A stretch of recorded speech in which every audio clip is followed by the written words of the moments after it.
So at this point in the conversation, we're going to introduce somebody very special and very important to the conversation. And it's someone that we refer to as a kidney hero because she was your living donor match who donated her kidney to you. And I sort of feel that there should be a drum roll leading up to welcoming Cathy to the show. Cathy, welcome to Plugged In. Thanks. I'm happy to be here. So Cathy, at one point, did you consider being a living donor and donating a kidney to Bill? Well, as Sharon said, we have an amazing group of friends in our little small community of Bowser.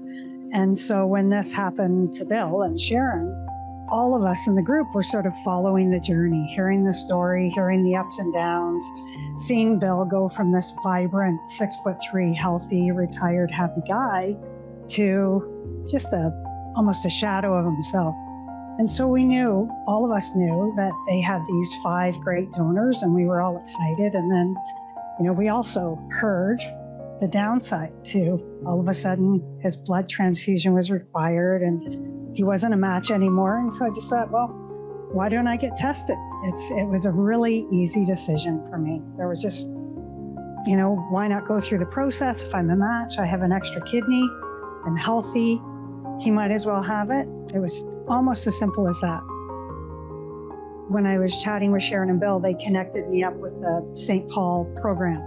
So I got the emails, the phone numbers to the donor team. And so I just reached out to them, and it was a pretty detailed process, an interview, you fill out a really long questionnaire. And then they keep the donor team quite separate from the recipient team for confidentiality reasons and to make sure that they're taking care of my health as well as my function okay. So you start that process to get tested. And as I said, they keep it quite separate. But because of our friendship and our community, I was staying in very close contact with Sharon and Bill and keeping them updated. Because the first step is just to find out, is my blood a match? If it's not, you don't even need to go any further. But am I a match? Do my antibodies work with Bill? So as I was getting tested, I was very much updating Sharon and Bill, and they were updating me on how Bill was doing through his various tests, because he still had a few hurdles that he had to jump. Bill was pretty fragile. He was in pretty fragile health.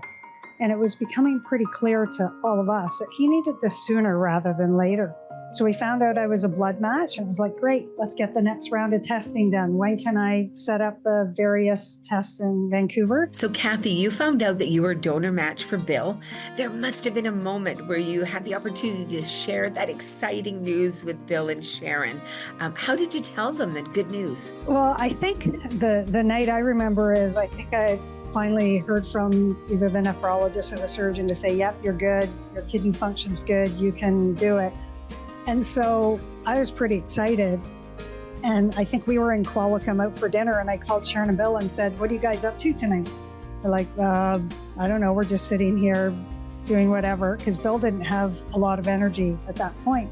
So we stopped by their place, we told them in person. And then I think we actually started to pick surgery dates. It was like, okay, get your calendar out, get my calendar out, what works for you guys, what works for us? And at least that's my memory of it. So Cathy said all along, I just have this feeling this is going to work. Like right from the time she decided, and we just, okay. She didn't tell you that she flew from California where she was staying to get some of the testing done. Part of her holidays were in California. But wow. It was amazing. It was unbelievable. Wow, that is a dedicated living donor, Cathy, coming all the way up from California for some of the testing. So for many of our viewers, they don't know what actually happens during that transplant process when there's a living donor donating a kidney to the recipient on the same day. Can you walk us through how that takes place? We were at St. Paul's Hospital in Vancouver, and it started off early in the morning for me. I think Cathy was maybe about the same time, and the worst part about the whole process was the COVID test where they touch your brain. I knew you were going to say that, Bill. I think that was the worst part for both of us. Yeah. So the day before, actually, I had my last dialysis treatment in Vancouver at St. Paul's. The nephrologist came in and said, this is your last one. Tomorrow you won't need it anymore. I'm thinking, Wow. I thought I'd have to maybe be on dialysis for a month and the kidney would take some time to start up. But for me, it was early morning down to St. Paul's and into the surgical unit there. And they look after you and they wheel you into the operating room and you wake up in the recovery. And the first thing you say is everything okay? Is Cathy okay? And next thing you say is, I want a popsicle. So I wouldn't say it was painless, but it was pretty cool, actually. The doctor in Dr. Mason in St. Paul's the next day, he said, you got a great, wonderful kidney. It's going to be super, and you're going to be good. And it worked overtime. Yeah, I was peeing 16 liters a day. Wow.